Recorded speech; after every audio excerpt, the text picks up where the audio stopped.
Akil, are you there, Akil?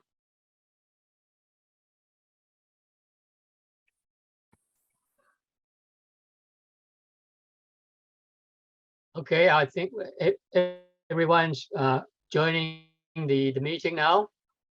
Okay, I can see a lot of our colleagues coming up. Thank you for the international sign. It's Joe over there, is it? Thank you for joining us. Also, our signage interpretation, thank you for that. Both of you have been here. So we'll just have a few more minutes waiting for the others to turn up. We do have a fairly packed program, especially when our time is limited. We're only given about just over 1 hour for this particular session. So let's make the best of our time that's available to us.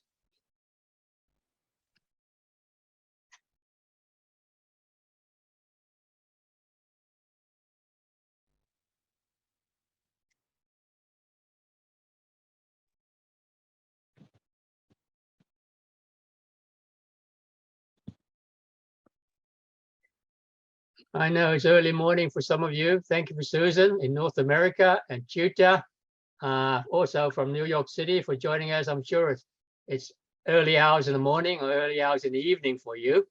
And hopefully you can stay up with us for the next hour or so. Thank you.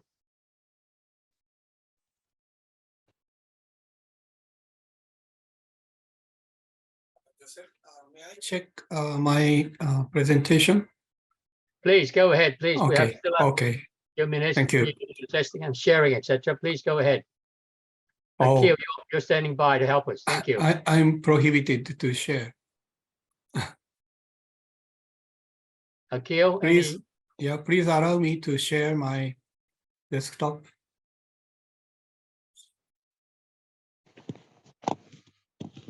It's prohibited still.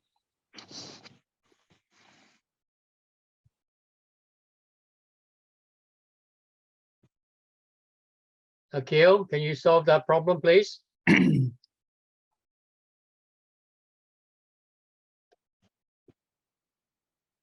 Not yet.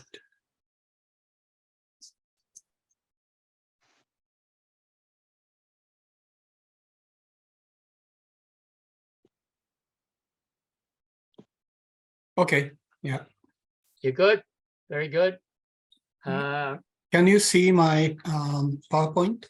Yes, we can now. Excellent. Okay. Perfect. Thank you. Okay, thank you very much. Thank you. Chuta, would you like to try yours?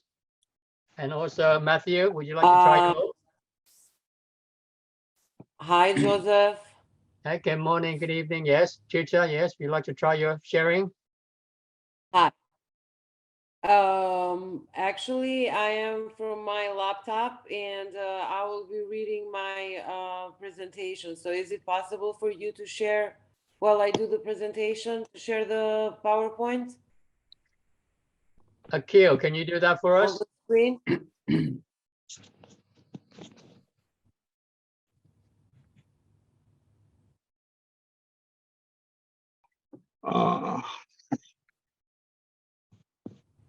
As a backup, I have a second monitor and one more computer and something happened. So I asked someone else to share the screen. Okay, please. Can you look into that fairly soon? Thank you. And Matthew from Canada, he hasn't joined us yet, probably very early for him in the morning or the evening.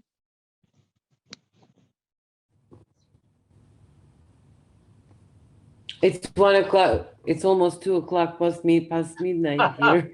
In the morning. Oh, sorry about that. That's very early. Yes. Okay.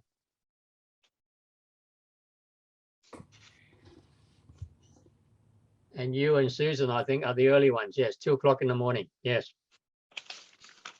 It's 2 o'clock in the morning and I have a really, really horrible flu. I don't know how my voice will be. No, you're coming over fine. People are waiting, entering the waiting room now. Okay, people are coming on. Matthew, you're there?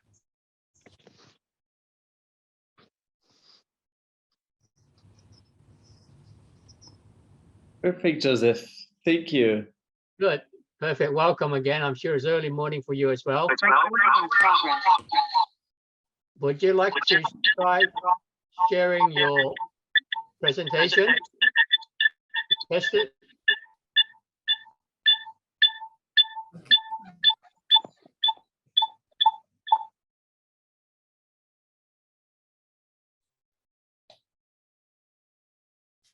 Just a very quick announcement in terms of protocol to run the Zoom sessions.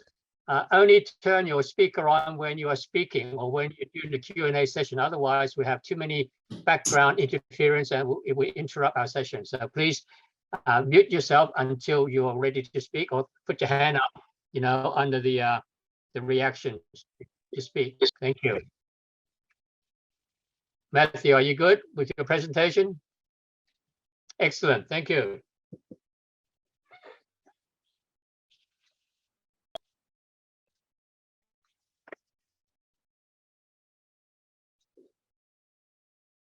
So far, I see we have 31 participants at this session. And really, thank you very much for being here. I know there are something like 12 side events, you know, with this particular UNESCAP conference. So thank you for joining our particular session, which is basically RI and Asia Pacific. So thank you very much, especially our colleagues from other parts of the world.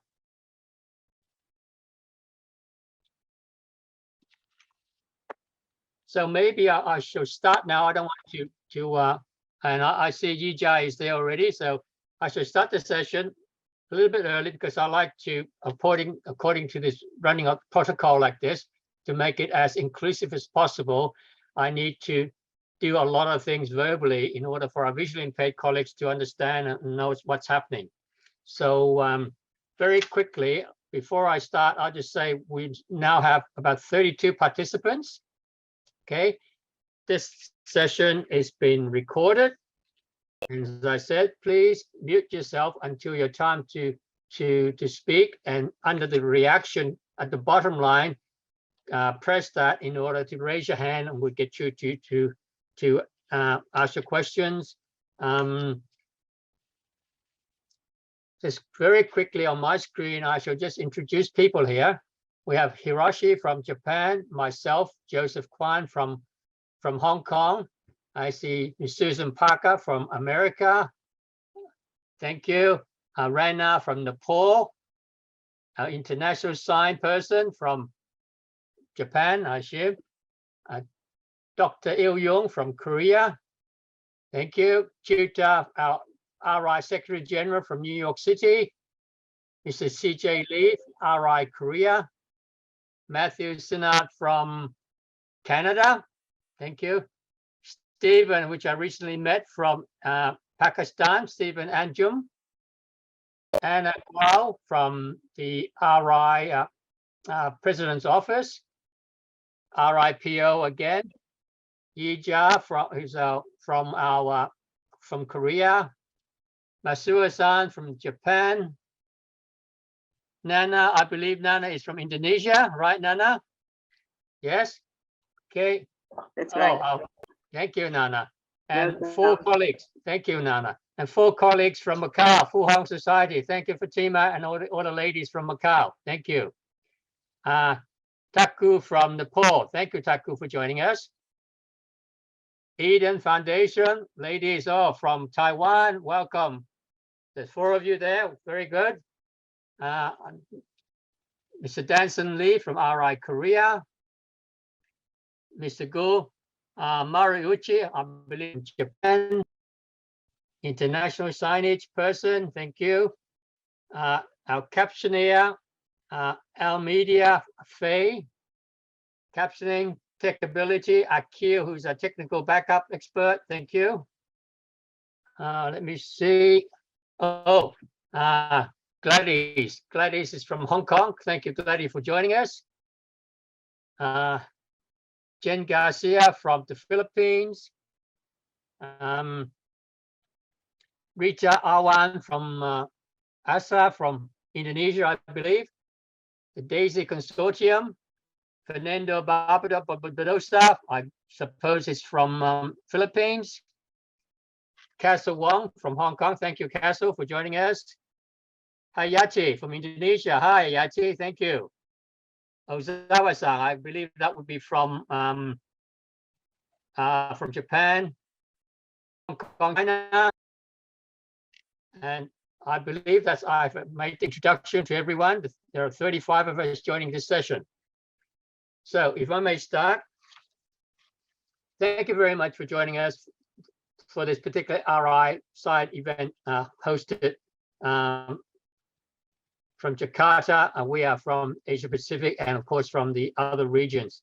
Thank you for being here. This event is in particular to celebrate three very important events, three celebrations we have this year.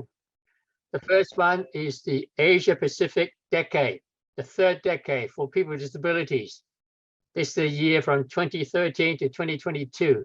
This is basically the main focus of this high-level intergovernmental meeting hosted by ESCAP. It started today, the opening sessions today, it ran on today, tomorrow, and the day after. Second celebration, I believe, is ESCAP. ESCAP is celebrating the 75th year with the theme of moving forward together. So welcome ESCAP, 75 years. Last but not the least, RI, Reputation International. We are now celebrating 100th year anniversary. We started in 1922 and we're now to the year 2022.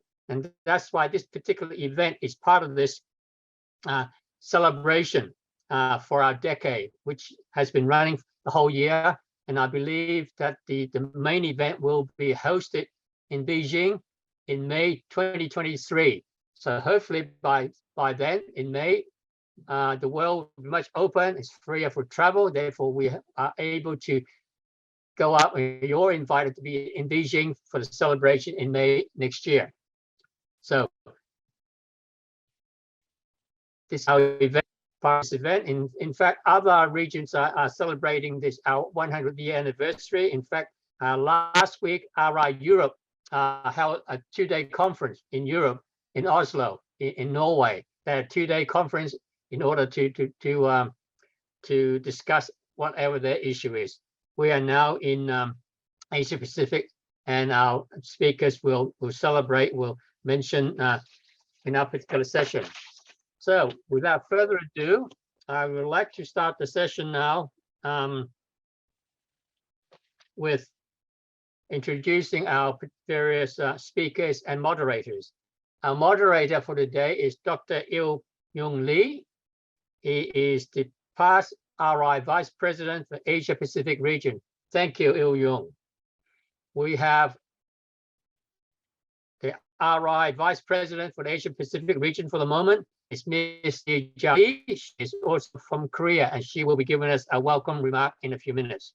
We do have 3 very important presentations to make.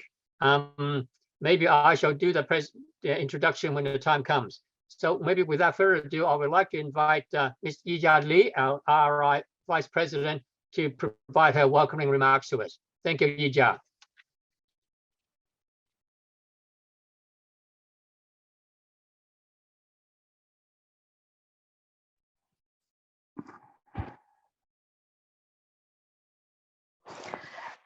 Good afternoon. It is my great honor and pleasure for me to greet all of you from here in Korea. First of all, I would like to express sincere gratitude to UNESCAP for sharing such an important time with us to organize side event,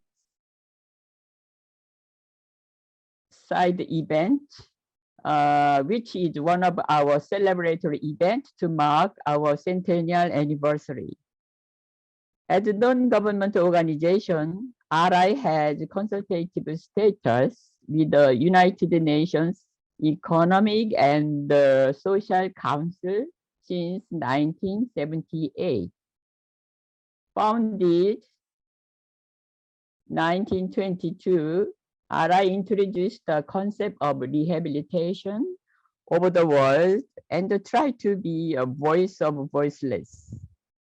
When we took disability issue, our personal concerns and the thought we did not have a right to be protected by the government and took it for granted miserable life of people with disabilities, I try to make society correct understanding about them as neighbors who have equal rights. The contribution of RI very much great, enormous, and has been enormous to empower people with disabilities and at the same time to change the stigma on disabilities. We are still struggling to have equal life at very basic levels such as inclusion, equal human rights, employment, political participation, etc.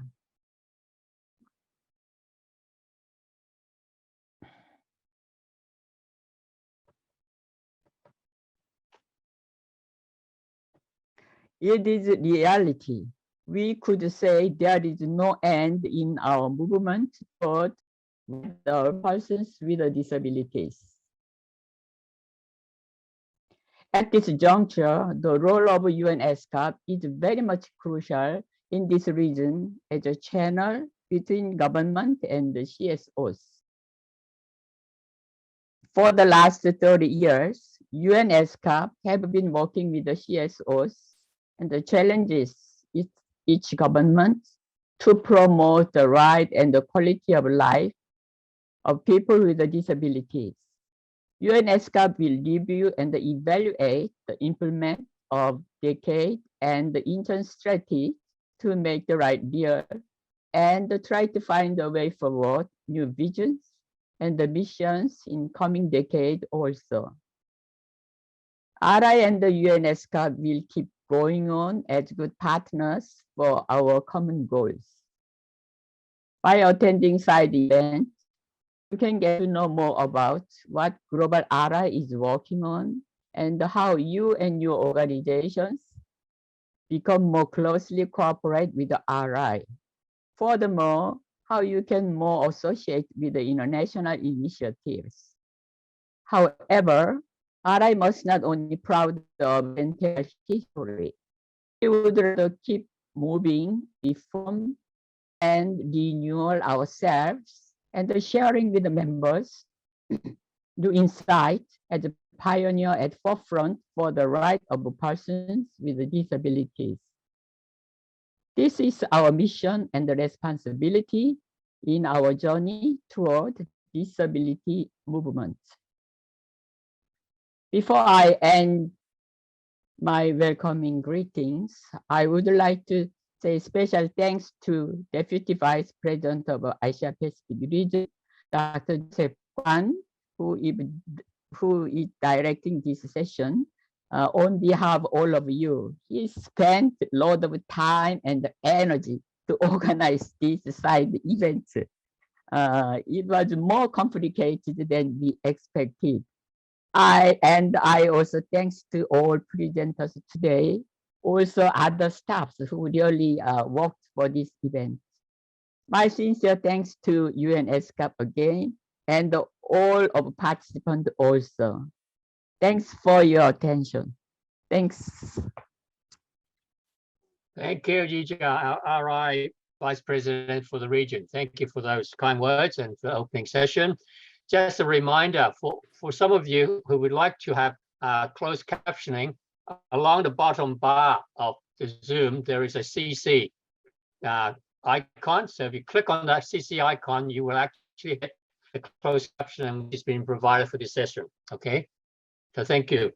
So our very first speaker is Ms. Tuta, who is our RI Secretary General. She will be talking to us, sharing with us the RI GDDF, Global Disability Development Fund, the projects for our Asia Pacific region.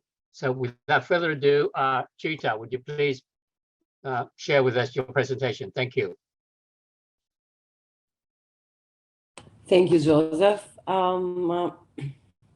am very pleased to meet you all virtually. As Joseph mentioned it, I will be speaking today about our GDDF grants. Rehabilitation International is a worldwide organization comprised of people with disabilities, service providers, academics, researchers, and advocates working to improve the quality of life of people with disabilities. With member organizations in more than 100 countries and in all regions of the world, RI has been a major force in advancing the rights and inclusions of persons with disability globally. Under the presidency of Madam Aidi, RI took a new dimension by launching 2 grant programs, the Global Disability Development Fund and the Africa Fund, supported by the generous donation from the China Disabled Persons Federation. Global Disability Development Funds projects or activities applied and implemented by RI members independently or in collaboration with their partners are focused on areas such as rehabilitation, rights and protection, education and employment, assistive devices, accessibility, data collection, and research. In the past year, through our GDDF grants, we have financially supported more than 30 projects all over the world. In this presentation, I will only focus on GDDF projects implemented in the Asia and Pacific region. I will start with a workshop on the accessible information communication technology and web-based vocational skills. The workshop was held on June 2019 in Macau, combined with the RI Asia and Pacific Regional Conference 2019. The objective of this project were to provide 1, training opportunity on an accessible information and technology, provide a platform for exchanging and sharing of disability innovations, and promote an inclusive and harmonious community through web accessibility.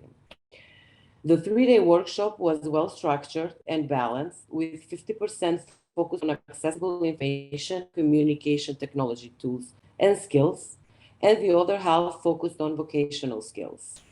The workshop proved to be very successful. The next project, public-private partnership on vocational training and educational for youth and with disability that I will present, was implemented in Vietnam. The project aimed at piloting an initiative of public-private partnership in providing vocational and educational training and employment to youth with disability in Hanoi, Vietnam. The main objective of the project was to pilot a model of improving access to formal vocational and educational training and labor market for youth with disability through public-private partnership between the government, vocational centers, disability employment service enterprises, and DPOs. The other objective of the project was to develop and implement a joint action plan on vocational and educational training and employment for youth with disability between National Departments for Vocational Training, Hanoi Department of Labor, vocational training centers, enterprises, and DPOs. While the main goal was to provide persons with disability the reasonable access and realistic orientations, skills, according to their individual abilities. Some of the main outcomes of the projects were like access to vocational and education training and employment for youth with disability was increased through a new and effective model for vocational and education training and employment. New skills and experience that participants learn during the project are expected to bring positive changes, not only to disability, but also to the general community. Materials and handbooks are also useful tools for project holders to continue providing vocational training programs in the future. Advocacy activities of these projects are expected to bring positive impact to the whole community as new policy and policy modifications are essential tools to change the life of people with disability in the long run. This project also contributed in the implementation of the United Nations Convention on the Rights of People with Disability through practicing rights to work for youth with disability in Vietnam. Joseph, I just wanted to ask, is presentation going on, PowerPoint presentation on? Akil, can you load it on for us, or shall I try to share the screen? I have already sent it to the email. Okay, can you upload Okay, it? Can thank you you, thank you, thank you. share it now, please? Akil, thank you. Thank you, Akel. So the next project I will be talking about was implemented in India. The title of the project was Capacity Building of Women with Disability Advocating for Rights. The goal of this project was to support and facilitate the agency of empowerment and inclusion of Indian women and girls with disability. This was done by taking a multidisciplinary approach to build capacity of the project by using existing resources and providing additional training to promote self-sufficiency of the women. Additionally, critical services such as health and protection against violence, abuse, ability to advocate for rights and inclusions were also facilitated during this project, during the implementation of this project. The project aimed at capacity building of women and girls with disability of India through Shanta Memorial Gender Disability Facilitation Centers. This was organized to increase their knowledge on the law and at the same time helping them to access government provision as per the Disability Act. The center will be managed by a woman with disability and helping building capacity of women and girls with disability to learn about and advocate for their rights, provide information or resources in the community, rights, policies, government schemes, and provision of aids and devices and support customers to pursue employment and livelihood activities. The project also made an extensive effort to mainstream disability into health program through capacity building of frontline government health workers, as on the technical aspect of including the needs of persons with disability in their work. Health advocacy was conducted using the training and capacity building workshops.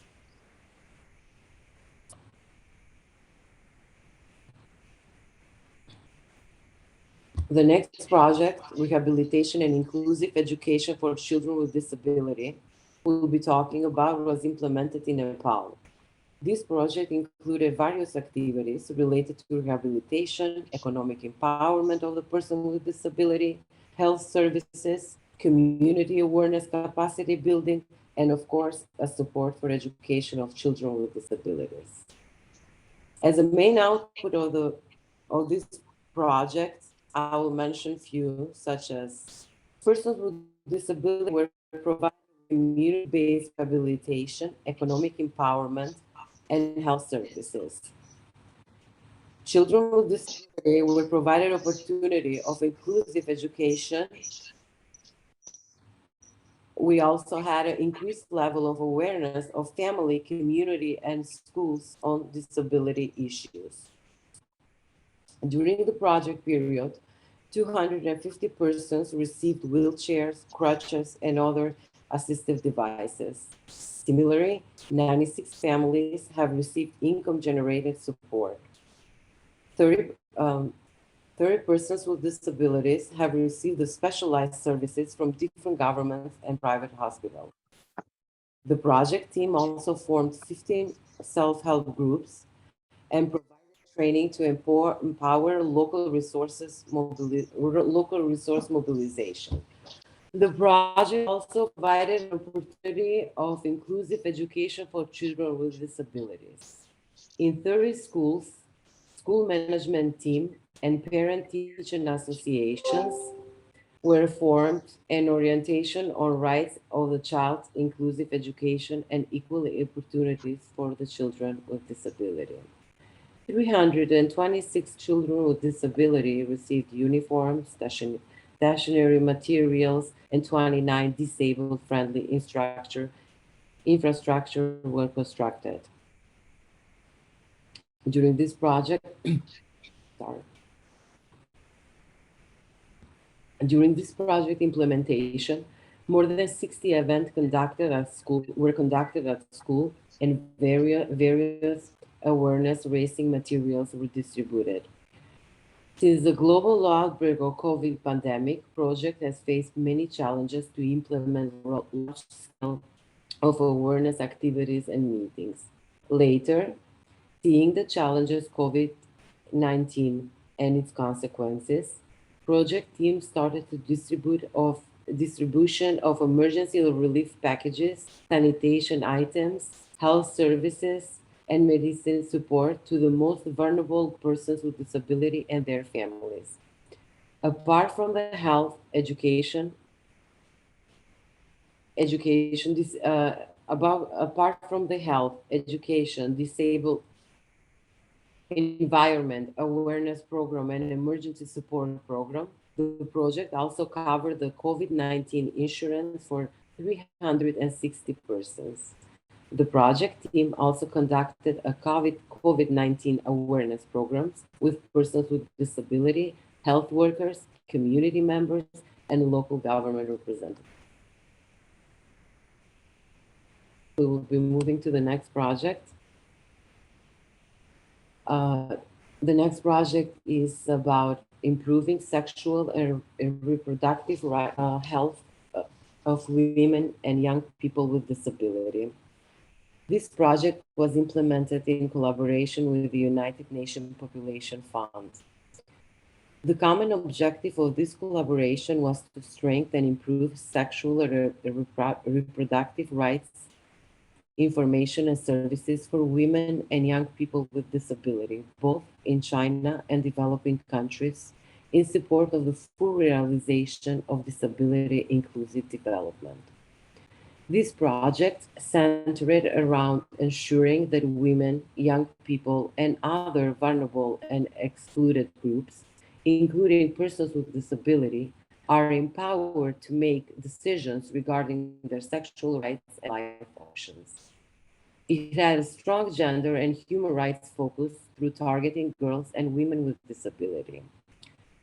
Main goal was to include women and young people with disability and organizations of persons with disability in its design and implementation. The project has been constructed in accordance with international human rights and development frameworks, such as the UN Convention of Rights of Persons with Disability, the 2030 Agenda, and the 2030 Agenda for Sustainable Development. The project supported the evidence generation and production of resources packages for civil society and governments to ensure gender and disability inclusive sexual rights during the COVID-19 pandemic. This project also supported the development of training package to raise awareness of key stakeholders on the rights of women and young people with disabilities on their sexual rights.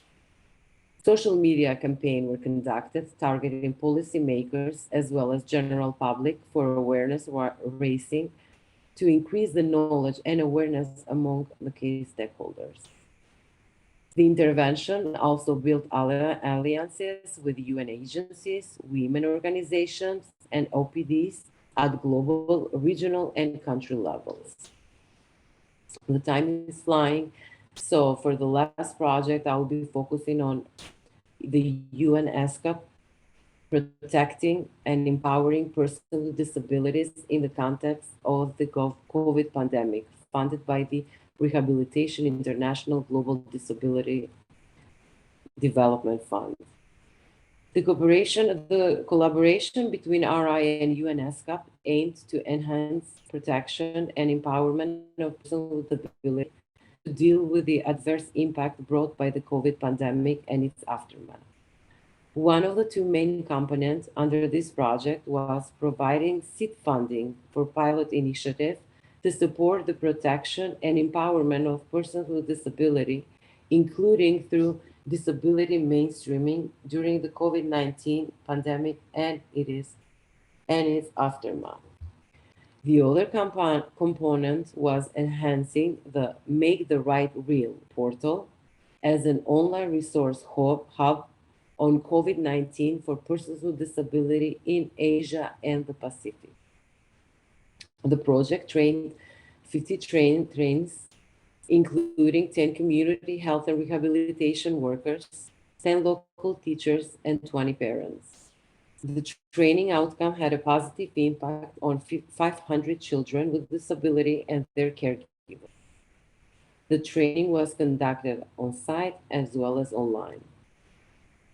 The training content focused on key issues facing children with disabilities, such as feeding and swallowing, positioning and mobility management, and significance of play and activities and practical approaches for children to enjoy and learn from play. Under Component 1, ESCAP identified 5 initiatives in Bangladesh, China, India, Malaysia, and Thailand to protect and empower persons with disability in the COVID context, and have completed partnership negotiation with 4 or 5 organizations running this initiative. This initiative ranged from the provision of multi-tier mental health support, training in disability rights, gender equality and accessibility audits, the promotion of life through skills development, advocacy for presentation and decision-making mechanism at the community level, and for the mainstreaming of disability concerns into national level. While under the Component 2, our website, which provides comprehensive information on disability inclusive responses by country, have been completed. So then, I thank you all for your attention. Good, thank you, Chita, for that. Everyone should be able to see on the screen about the connection, and I'm sure this session has been recorded, so I can certainly we can share the recording and even share the speaker's PowerPoints with you afterwards.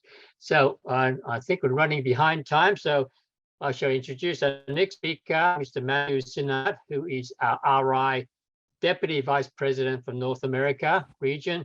He is based in Canada, and his presentation will be on the RI Declaration, a Centennial Declaration. Thank you, Matthew. Floor is yours.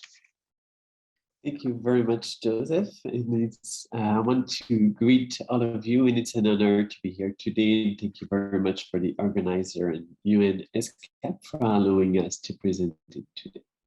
So I will be speaking about the RI Centenary Declaration. So as mentioned by my colleagues, it's effectively a great moment now for RI, meaning that it's our centenary anniversary, something that's very unique in the disability arena. I would also like to reflect on the accomplishments and the future directions that our organization can take. So to work on the RI Declaration, we had formed a team. So I want to greet them today, some of which are present with us. So there was Miss Yuenwa San that was participating with us from UNESCAP, the Honorable Miss Susan Parker, Miss Anna Guo from the RI President Office, and myself. I also want to share that it's really much of a living document, meaning that it's really for all members, partners, and stakeholders involved with RI to be able to participate in it. So what we present to you today is the draft declaration, and we'll welcome all of you. I'm conscious of the time, but I still want to present some of the milestones, because no other disability organization in the world has reached this 100th anniversary. So we'll start with a foundational year from 1920s to the 1940s. It all started early in 1921 when some Rotary members started to provide children with disabilities and their families with decentralized rehabilitation services, something that at the time never existed in the community. And all of this really took on and led in 1922 to the incorporation of the origin of RI as the Ohio Society for Crippled Children, which then became, through Canada joining in the organization, the International Society for Crippled Children. Of course, the language reflects what we had at the time, and you'll see how RI actually has lived through all the different phases of disabilities, going from these initial charity models to the human rights model. Already in 1929, we had 50 people from 12 countries participating in our first International World Congress in Geneva. At the time, there was something major. Imagine in 1929, what was the challenges in terms of transportation. We then petitioned the League of Nations to create a Disability Statistics International Bureau. We progressively increased social awareness towards disabilities, leading to the International Society for the Welfare of Cripples in 1939. Again, bearing in mind, that the language very much reflected what was going on at the time, but already what we could see is that RI was leading, meaning that it was already from the late 1930s focused on employment, on build accessibility for the integration of persons with disabilities into mainstream life and living outside of institutions. So RI really evolved specifically to be a cross-disability organization, calling for this barrier-free environment, and this growing recognition allowed it to call on the world community to take specific actions for basically improving the integration and inclusion of persons with disabilities. We continued all the way up from the 1960s, where RI was becoming a stronger and stronger global organization, and therefore expanding this impact on the world level. Actually, RI is even older than the United Nations. So we saw this transition, from the League of Nations to the United Nations. To this long time collaboration, we actually led to delineate rehabilitation issues in the United Nations to the creation of the Rehabilitation Unit for the Disabled, which is basically the ancestor of UNESCAP. Then in 1951, we can see that RI continued expanding.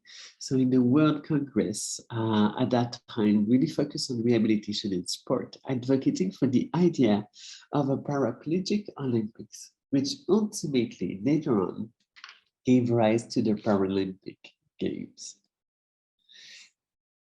This very much strong policy impact, at the global level continued from the 1960s to the 1980s.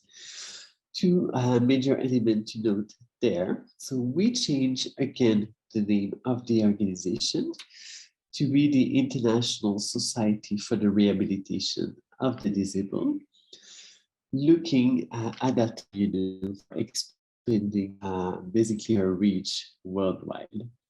We also, shortly after, established a conceptual basis for community-based rehabilitation, something of which the world needs more and still has needs today, and something we still promote in our projects today, as mentioned by my colleague Tiuta earlier on.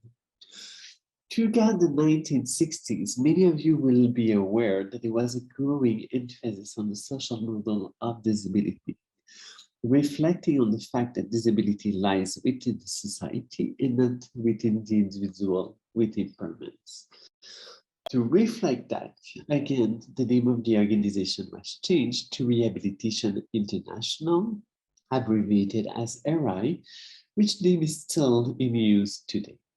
And also reflecting our very specific cross-disciplinary, cross-disability approach within that social. We can therefore see that RI actually not only followed history in terms of disability eras, but also made and lived to that history, completely moving from this initial charity model to a social model, and to rights-based model further on. One particularity of RI, and I want to mention it here, is that it's still the only cross-disability, multi-stakeholders, interdisciplinary organizations that is linking disability activists, disability practitioners, and government decision makers while having a DPO status, which makes it completely unique in the world. Throughout the many years of RI's existence, it also gave rise to a large number of organizations.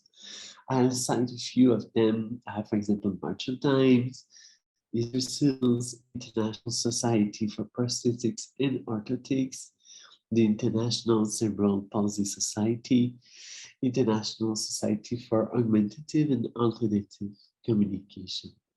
So not only was it very important in terms of the disability arena, but also helped to assist other organizations supporting persons with disabilities worldwide.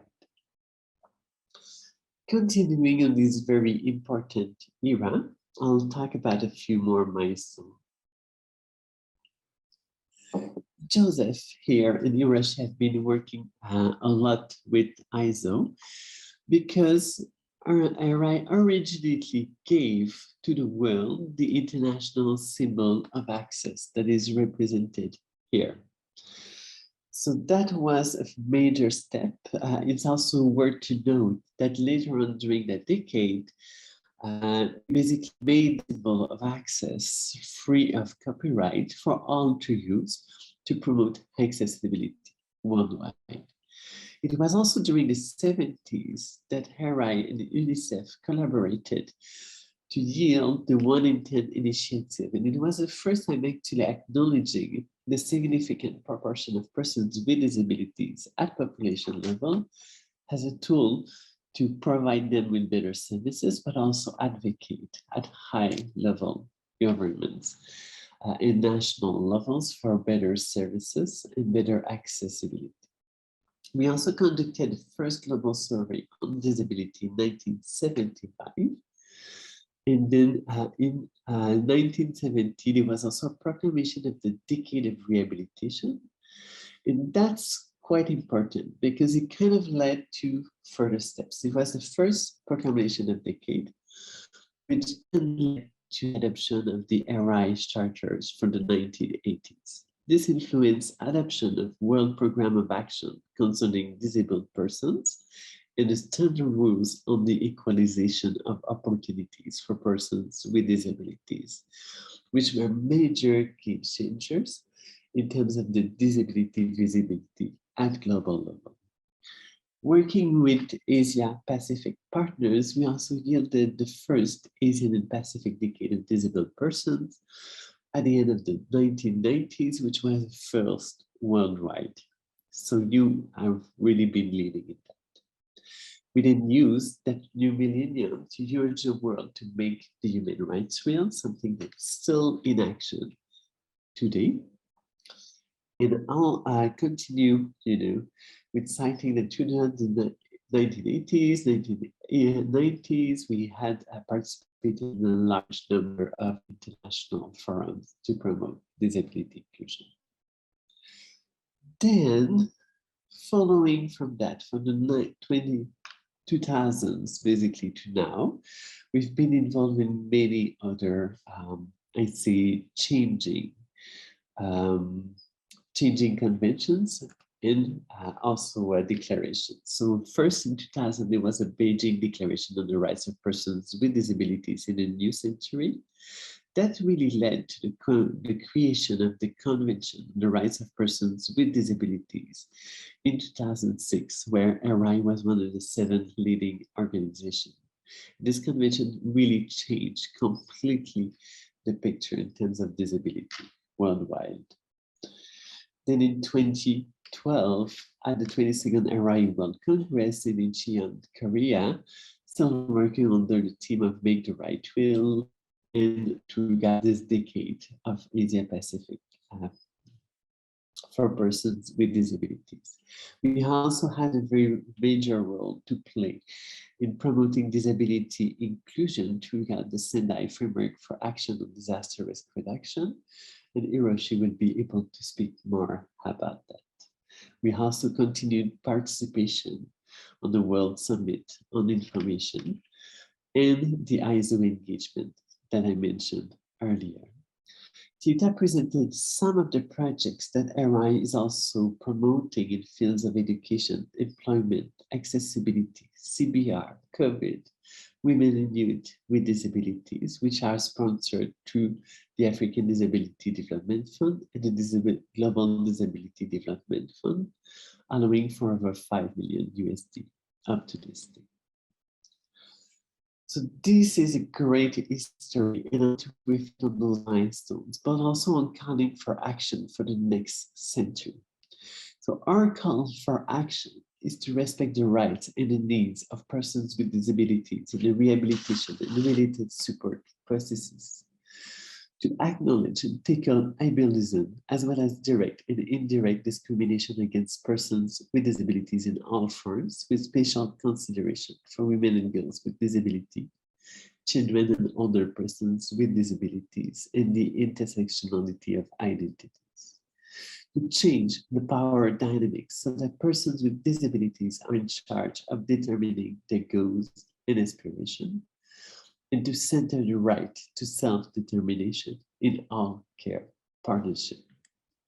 We also want to call on all of you, be it state actors, organizations, individuals, to also empower communities, families, and individuals with knowledge, skills, technology, and other resources for strong community-based inclusive development, particularly in low-resource settings. To advocate for more resources to focus on training community members, including persons with disabilities and their family members, for the delivery of local level rehabilitation and support services for independent living in the community. And to call on all the United Nations member states to allocate to rehabilitation and support services for the empowerment of persons with disabilities an amount equal to 1% of gross domestic product in every annual budget at national and subnational. And finally, to pledge to review and maintain transparency on the implementation progress of the above actions and to actually annually discuss those findings of all RI projects and processes at the governing assembly. So in the interest of time, I'll stop there, but I'll welcome your feedback, suggestions, input throughout the question period. You also have contact information of Ms. Anagwo and myself for feedback, and the RI website that was also shared by my colleague. Thank you. Thank you, Matthew. Dr. Il-Yung, would you like to have some intervention now? Thank you. Dr. Il-Yung, thank you. Why don't you finish it? Okay, all right. Only one speaker left. Okay, thank you. I'll do it question and answer section. All right, you will Okay. moderate for us at the Okay. Q&A session. Thank you, Dr. Il-Yung.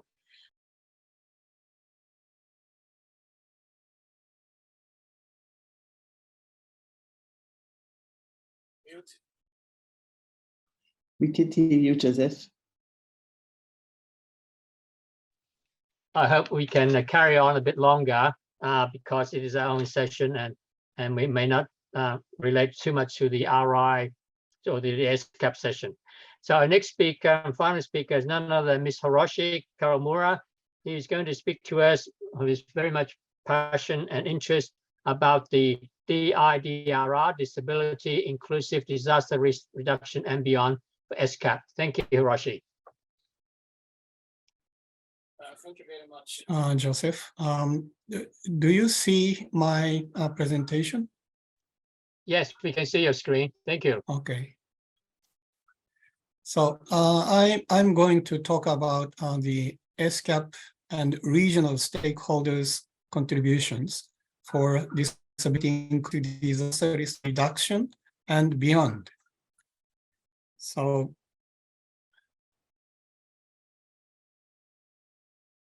a moment.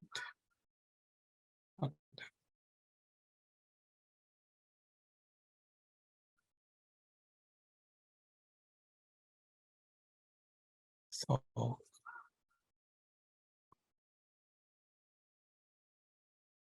okay, so I'll do the presentation again. A moment, please.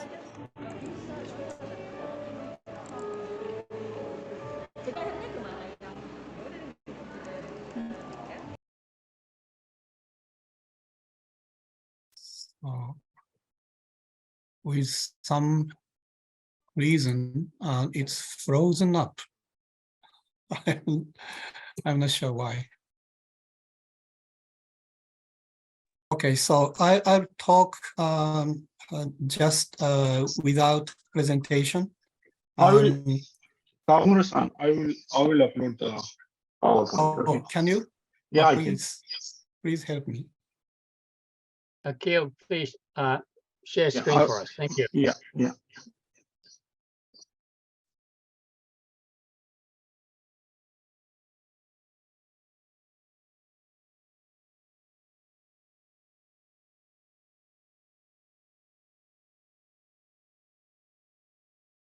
Okay, while I'm waiting, so I can start.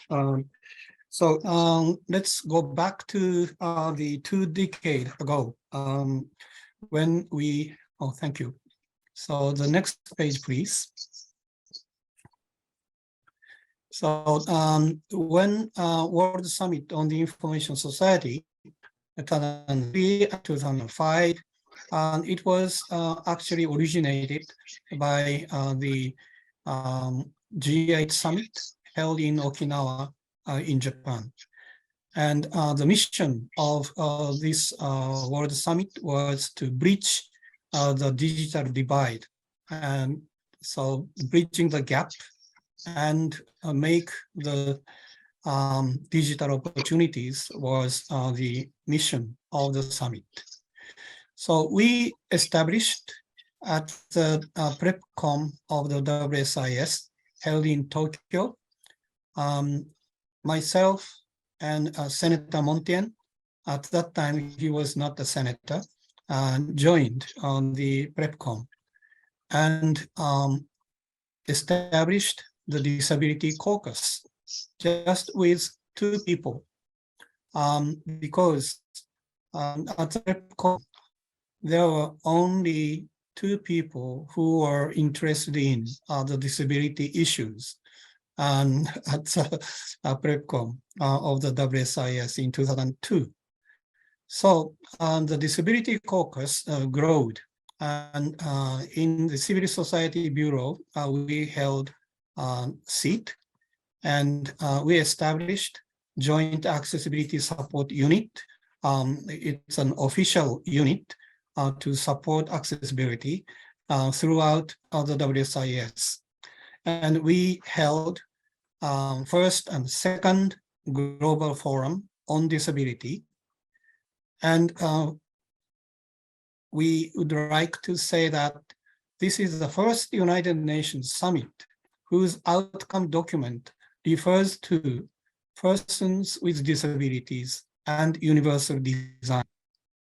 Those outcome was delivered to the process of the Convention on the Rights of Persons with Disabilities, established in 2006 by Senator Montien. Next, please.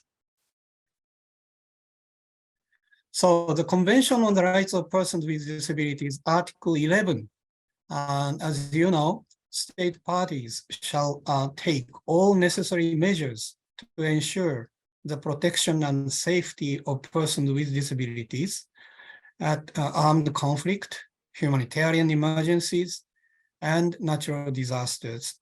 It is clearly defined in the convention, but unfortunately, so far it has not been well implemented because we see the higher mortality rate among people with disabilities compared with others when disaster hit.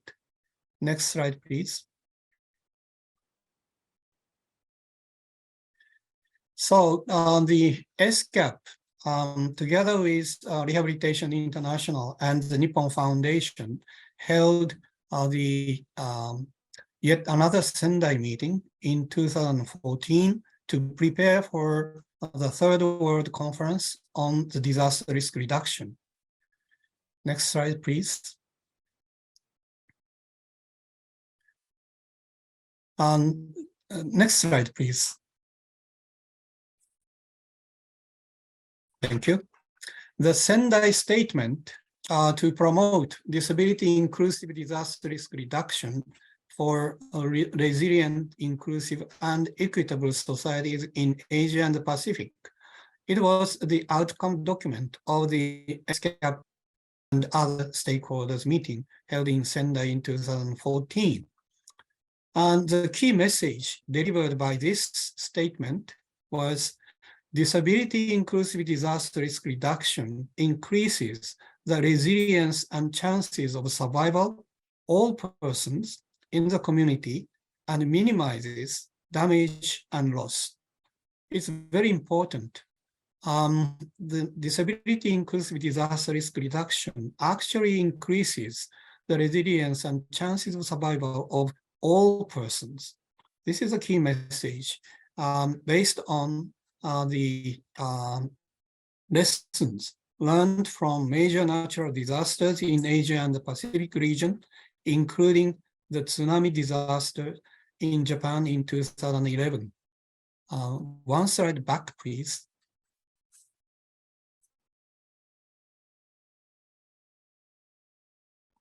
Thank you. So based on this outcome document, we joined the preparatory committee meetings of the World Conference on Disaster Risk Reduction to be held in Sendai in 2015. And just prior to the Sendai conference, we proposed the joint proposal to secure contributions of persons with disabilities to the post-2015 framework for disaster risk reduction process. It was originated and drafted by the RI colleagues attended at the conference, but also it was strongly supported by IDA chair at that time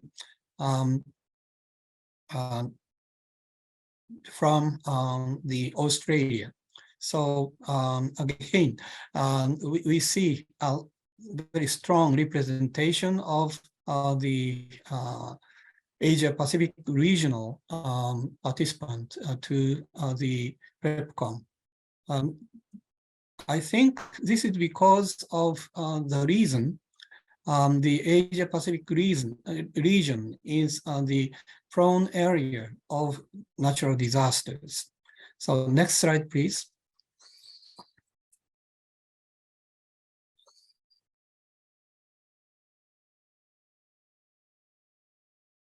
And as a result of the full participation of persons with disabilities, and finally, based on the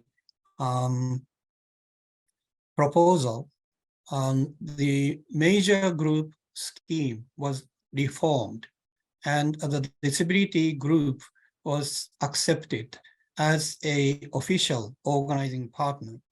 And as a result, we could have the accessibility guide for participants at the Third World Conference on Disaster Risk Reduction. This is the ever first UN conference accessibility guide for participants at that time. Next slide, please. The Third World Conference on Disaster Risk Reduction was attended more than 200 registered participants with disabilities. And the slide on the screen shows the role play presentation from Urakawa town, including residents with psychosocial disabilities at the panel session on proactive participation of persons with disabilities in disaster risk reduction. So the next slide, please. The outcome of the Third World Conference is immense. And one of them is setting the accessibility standard for UN conferences. It is said by the Secretary General of the UNISDR. And most importantly, the outcome document identifies the role of stakeholders, in particular, persons with disabilities. Next slide, please. So the Sendai framework for disaster risk reduction at the role of stakeholders part, which is the page 23 of the long document. Next slide, please. We can see the exact part of the role of stakeholders, which identifies the role of persons with disabilities. It says, persons with disabilities and their organizations are critical in the assessment of disaster risk and in designing and implementing plans tailored to specific requirements, taking into consideration inter area the principles of universal design. It says the tailored to specific requirements is a prerequisite, but also taking into consideration of the principle of universal design, which is quite identical to the Article 2 of the CRPD, which reiterates the relationship between assistive technology, specifically for persons with disabilities, but also to be integrated into the universal design. Next slide, please. So these strategic documents actually changed the mindset of everybody, from liabilities to asset of the people with disabilities. Next slide, please. The major groups has been reorganized to major groups and other stakeholders immediately after the Third World Conference in Sendai. And now we can see the MGOS, which is a new format of the participation of the civil society group, major group, and other stakeholders. It includes persons with disabilities clearly. Next slide, please. So the major groups and other stakeholders were integral to the development and adoption of the 2030 agenda for sustainable development. It's very important. So in order to implement the SDGs, the civil society is going to take part in with a very important role. And we, disability group, has established its own clear representation mechanisms through the process of the Sendai disaster risk reduction meeting. And I think this is one of the major contributions of the ESCAP and the regional stakeholders. Next slide, please. Next slide, please. So I'd like to stress that thinking globally and acting locally, we can learn lessons from the experience of individuals or each community. Like we learned from a lot from friends at Urakawa Bethel's house. Next slide, please.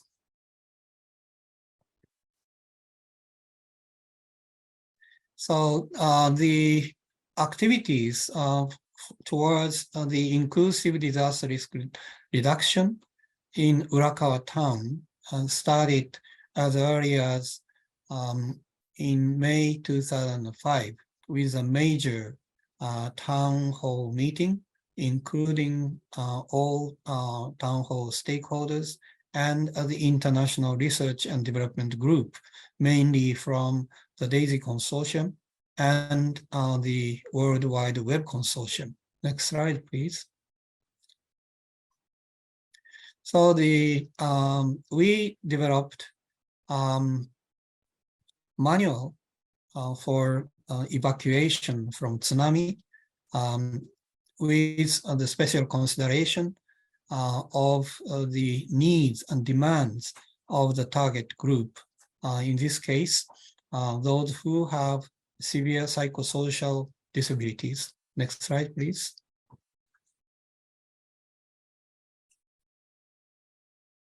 So taking their own pictures and their own voices in the manual.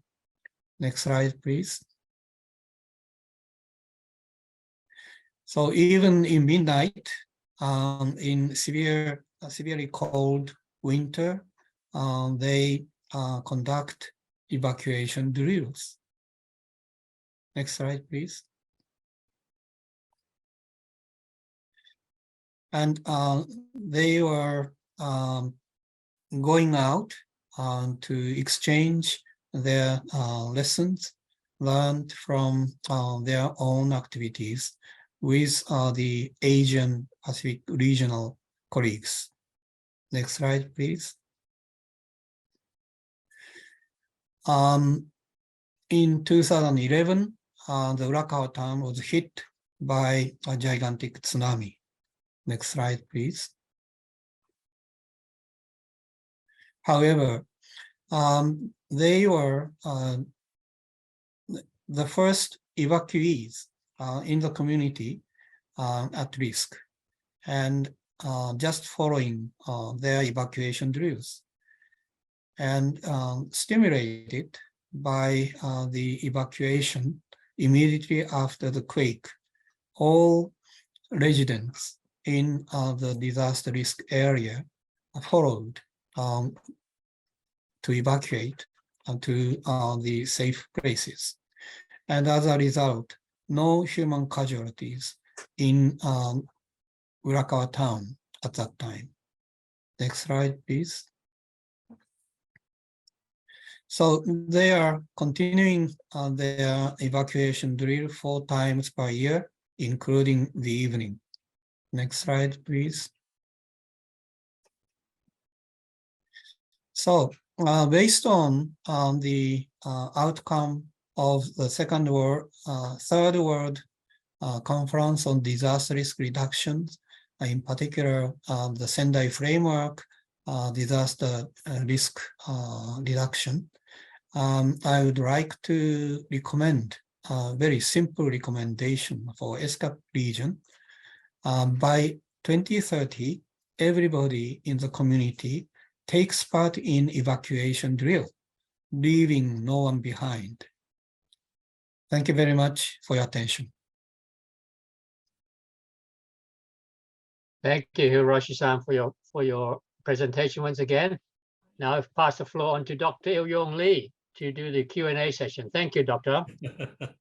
Yeah, I'm very glad to meet you all, even though it's offline, online. We had 3 excellent presentations from 3 speakers, and we don't have much time left. But if you want to raise any questions, we can probably have 2 or 3 questions through this online. So if you have any question, raise your hand, and to whom the question will we go?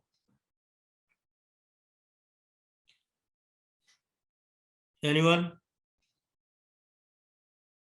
Yes. Yeah, sign. The sign language, okay. I see Dula, abscess, Dula, please. And then Yija has her hands up. Thank you. Okay. Okay. Yeah. Thank you. Thank you, Yeah. my old friends. I'm sure some people are know me, including Mr. Lee, who was visited me in 2 years before. Lee, you remember that, my office, you are here. Sure. And I appreciate the RI, a long journey that promote the disabled people's socioeconomic development, especially rehabilitation actions. My question is to RI, not to, everybody, you may answer me. The RI, my question is, in the Asia Pacific region, under the RI network, member organization, you may have a 200 organization under the network of RI in Asia Pacific region. How many staff are work within the RI network, and out of that, how many staff is work with disabilities? This is my question. I hope you understand. I don't know, we have statistics. Anyone can answer this question? So you may store this question for future, no problem. Oh yeah, I think we need some statistics on that. Probably any EC member can answer that. No, so they're not prepared, looks like. So we will have that as our duty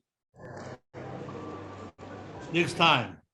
We can answer it. Okay, no problem, my brother Lee. Yeah, Take care. by the law or regulation, at least the EC members, half of these members should be the person with disabilities. That's right. Yeah, that's good. I think every country, every RI member, they should have some reserved seat for a lead disabled person in respective country in the board.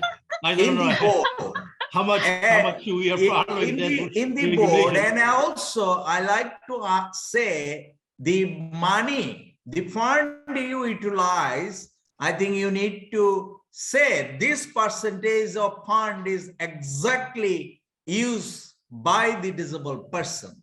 Because it's a RI is 100 years, you have a huge, glorious history, with the RI. So that is, I think it is your responsibility. You should take this responsibility to tell the people what really done specifically for the disabled person.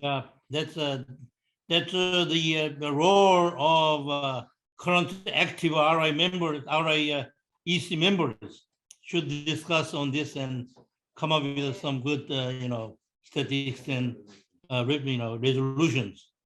Any other questions? Thank you.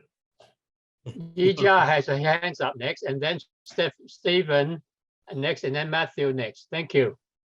Yija, please. Yeah, please. Matthew, did you have that question? Yija, unmute yourself. Yeza has. Yeza, I didn't see you. Yeza, okay.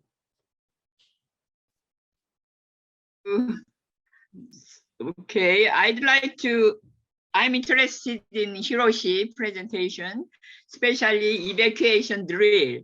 So there was no casualties, and I'm just interested because in my mind, if such a tsunami things happen in Korea or any fire on my apartment. I'm ready to die. You know, I cannot think I can evacuate or could escape such a disaster. I'm not so sure for myself. So in such a drill, how did you work? And I like to more in detail from Hiroshi. Thank you. And so each concern should have very optimized manual for evacuation for each individual. And actually, it's an enormous work. However, there are many lessons so far we learned already and accumulated. And we have a lot of templates and the matching those existing resources and knowledge and each individual needs is required. So that's the role of the people who are concerned with the disability inclusive disaster risk reduction. But this process will, as we clearly stated in my presentation and citing the regional meeting, those optimization process will strengthen the resilience of the entire community, entire family. So this is the miracle. So we will work on each individual's needs, but always we have to think about the concept of universal design. And then as a result, we have developed universal design templates, or I think plural templates for each individual's demand. And thus we can develop the manual collections or manual database for the entire community and the entire society. We can discuss more details. Okay. Thank you, Hiroshi. And you should advocate third, conference more widely and actively that we can join. Any other questions? Stephen, you have your hands up, Stephen. Thank you. Stephen?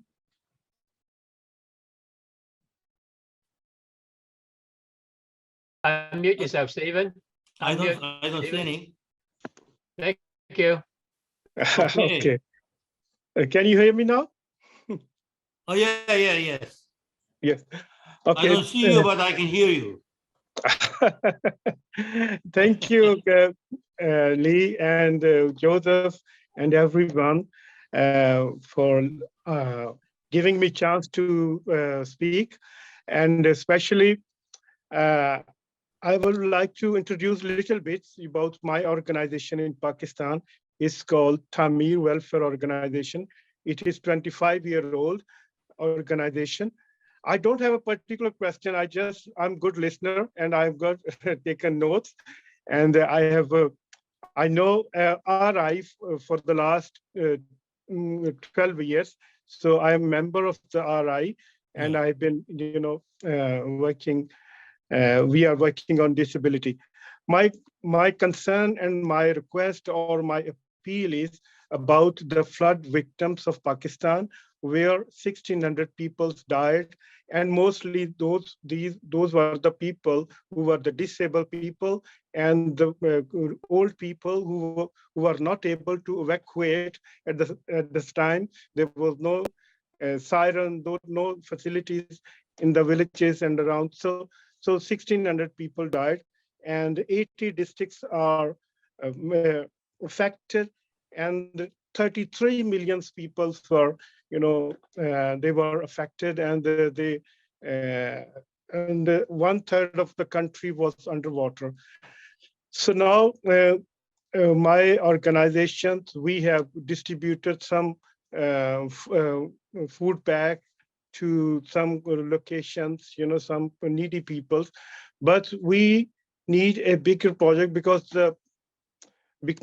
we need, there is a huge need for the welfare for the people, for the especially, and because people don't have access to any foods, any health facilities.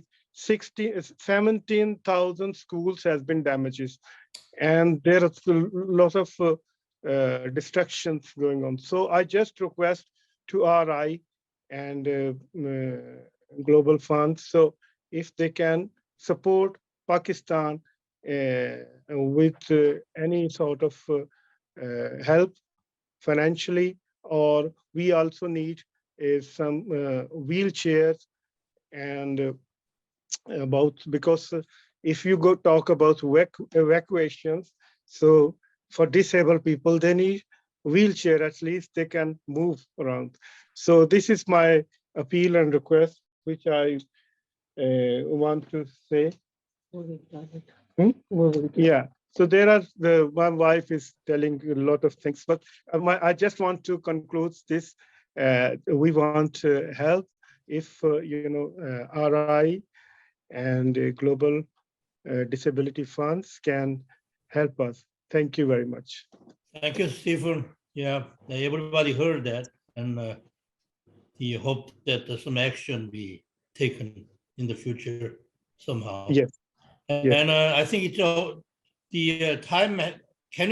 How long can you go more?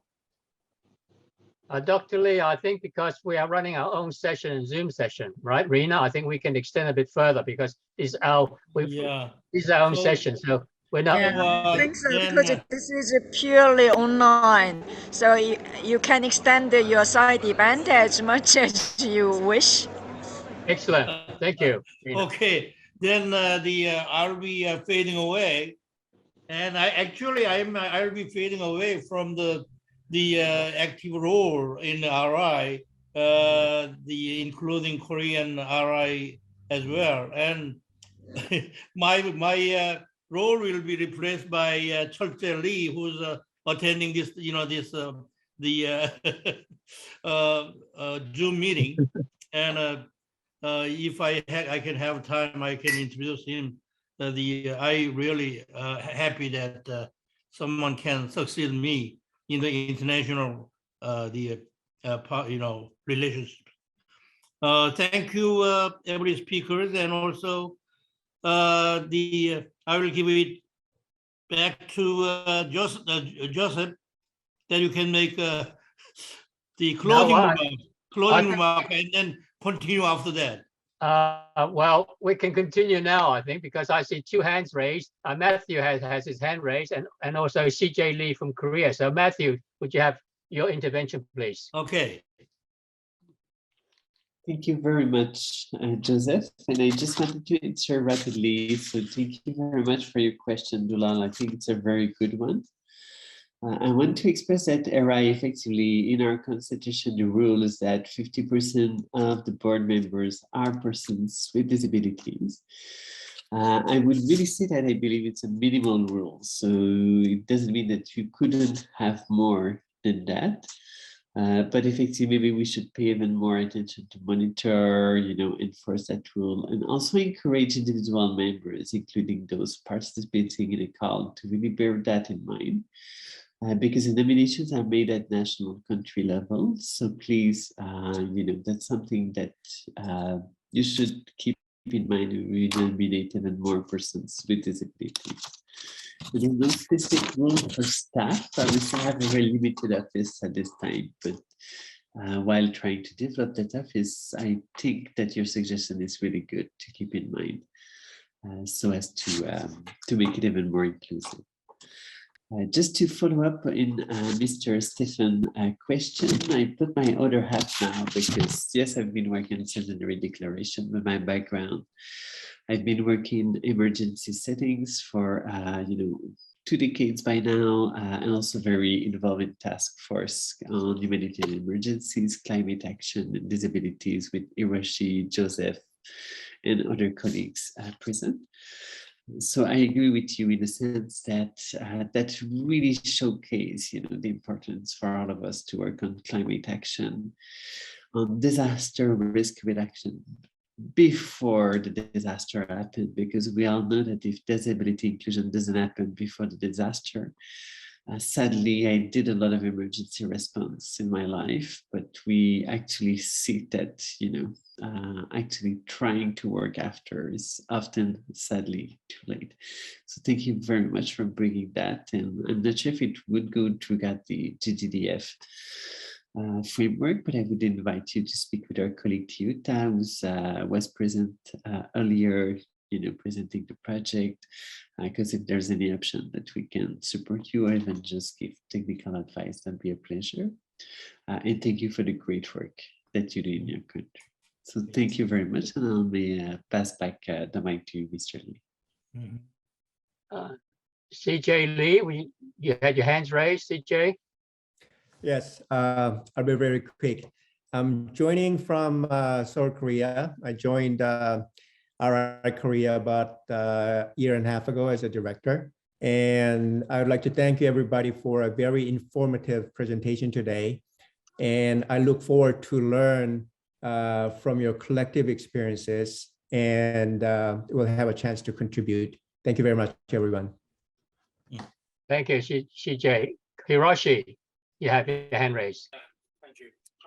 So I would like to stress that the Sendai framework of disaster risk reduction points out that the building back better immediately after the disaster happens, we need to work on building back better. In short, BBB is important, so that every disaster instance should become an important starting point to building back better than before the disaster.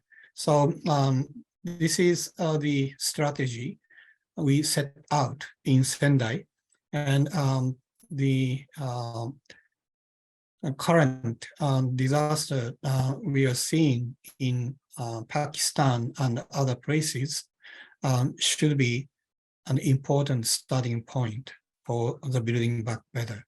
So I would like to call upon the actions for building back better in response to all disasters around the world.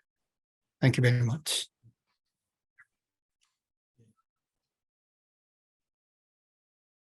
Thank you, Hiroshi. Dr. Lee, if I may, under the chat box, there's a message that came from Jen Garcia from the Philippines, I assume. It says, in the Philippines, we have vocational rehabilitation centers for people with disabilities run by government. Only 4 in the Philippines only. And it is very helpful for the sector. My question is there a possibility that RI can also establish such facilities in the province, for example, in the Philippines? That's her first question. And she says she's also very much interested in inclusive evacuation drills. How to be part of that? So Hiroshi or Matthew can maybe mention about the inclusive evacuation drill, and the other one basically about setting up such vocational rehab centers in the Philippines. Maybe if I could just say very quickly, look into it with our Secretary General, maybe that could be part of our Global Disability Development Fund, GGDF. Thank you. So Hiroshi and Matthew about the other question. Thank you. I think the inclusive evacuation drill can be organized in many ways.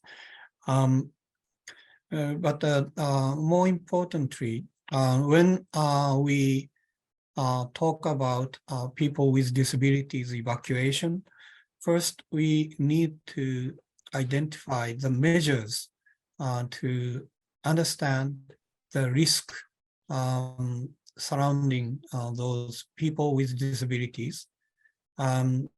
We think about the manual need to be accessible to all types of people with disabilities, which is very challenging, including sign language, including Braille, including reading aloud, etc., or large print, and so on.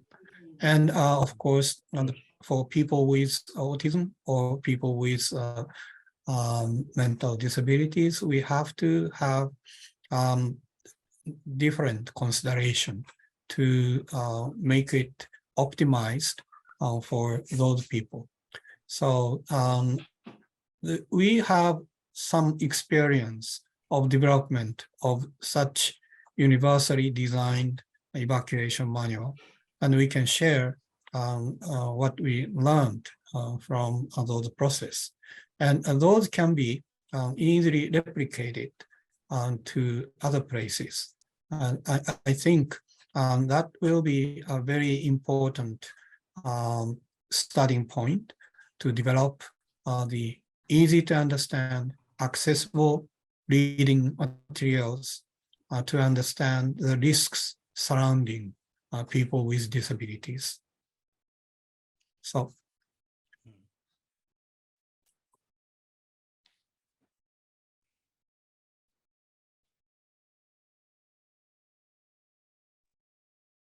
Matthew, you would like to comment? You don't want to add any more? I can add, but very briefly, because the Irashi description is actually extremely precise and to the point. And I think you should also consider it as part of a larger package to answer your question, Jen. So also to ensure that persons with disabilities are part of disaster risk reduction, climate action committees from the start.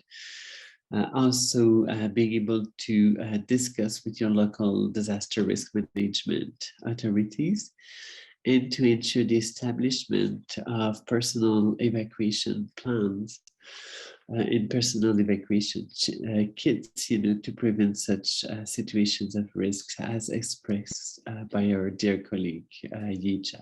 So that's it. Thank you.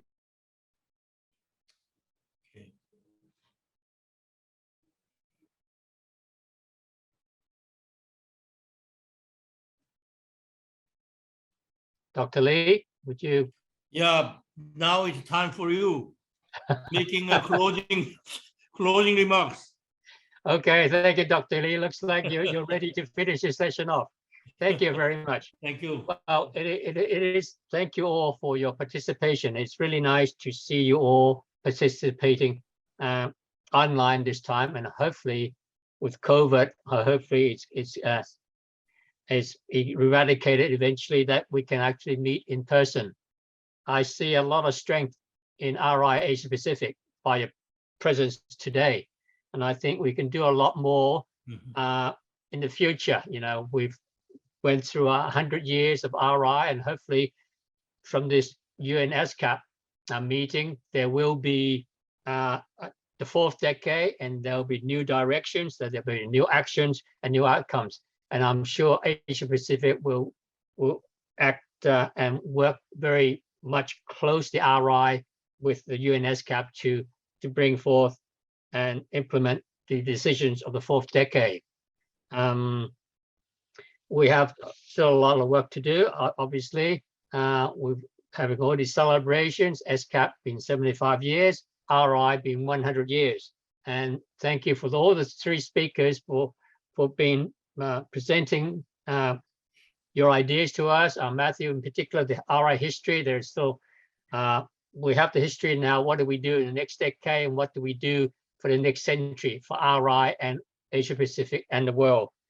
Thank you for Chuta for sharing with us the GDDF, the Global Disability Development Fund, which now our Asia Pacific members are aware of it now. So if you have any interesting projects and impactful projects you'd like to implement and get done for our region, please send in your applications to the Secretary General of RI, and we will certainly consider it. And hopefully that will once again build up our resources, our capacity building, what we have in Asia Pacific region. And as I said, as we close towards the end of this decade, end of our century. We look forward to continuing contribution from you all, especially for this 100-year anniversary. As I said, we are looking at physically meeting in Beijing in May 2023, and hopefully it could be pretty much COVID-free and quarantine-free and all that sort of thing. We can meet there and really discuss and sit together, meet each other, renew our friendships and renew our energy and develop strategies how we can bring what we're trying to do forward for the next, like I said, for the next decade, for the next century. So thank you very much to everybody. Yeah. Thank you for our captioneers.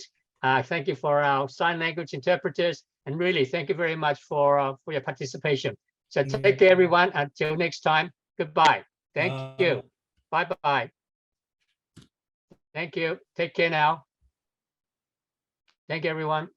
Thank you. Bye-bye.